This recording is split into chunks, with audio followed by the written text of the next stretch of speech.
सुबह की शुरुआत हम करते हैं चेतन भैया की डेयरी से और हमारे खुफियाना गेट से निकल लेते हैं घर की ओर और फिर निकल लेते हैं हम हमारे काम की ओर क्योंकि काम पर जाना है। और फिर काम पर पहुंचने के बाद सुबह से ही मिल जाता है हमें डॉक्टरों की दवाई निकालने का काम।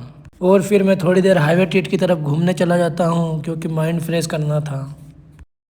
फिर मैं पहुँच जाता हूँ हाईवे ट्रीट पर और यहाँ देखता हूँ बहुत ज़्यादा भीड़ थी।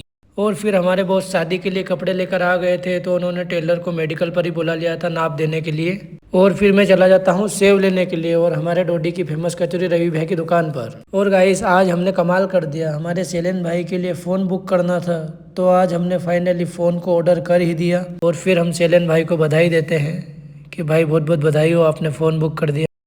और फिर रुद्र प्रताप गले पर हमला कर देते हैं और गले में से नोट निकाल कर निकल लेते हैं दुकान की ओर। बॉक्स में से दवाई निकाल कर लग जाता हूँ मैं काम पर। और रुद्र तो राम निकला, मैं तो इसको राक्षस समझ रहा था। ये हमारे लिए आइसक्रीम लेके आ जाता है और आइसक्रीम खाने के बाद हमारे सेलेन भाई की ऐसी हालत हो जाती है फिर वो ज़मीन पर ही सो जाते हैं और थोड़ी देर खर्राटे लेते हैं। और फिर हम चले जाते हैं प्रदीप सेठ की दुकान पर, हमारे साहिल भाई को वहाँ से कपड़े लेने थे। बंगाली डॉक्टर के बॉक्स के साथ निकल लेते हैं घर की ओर। और जैसे ही डॉक्टर साहब के पास पहुंचते हैं डॉक्टर साहब से पैसे लेते हैं और डॉक्टर साहब बौखला जाते हैं, मतलब पागल हो जाते हैं। घर पहुंचते ही मिल जाता है हमें ढोकले और दाल। तो गाइस ये था मेरा आज का दिन, अगर पसंद आया हो तो लाइक ज़रूर करना। मिलते हैं अगले ब्लॉग में। राधे राधे।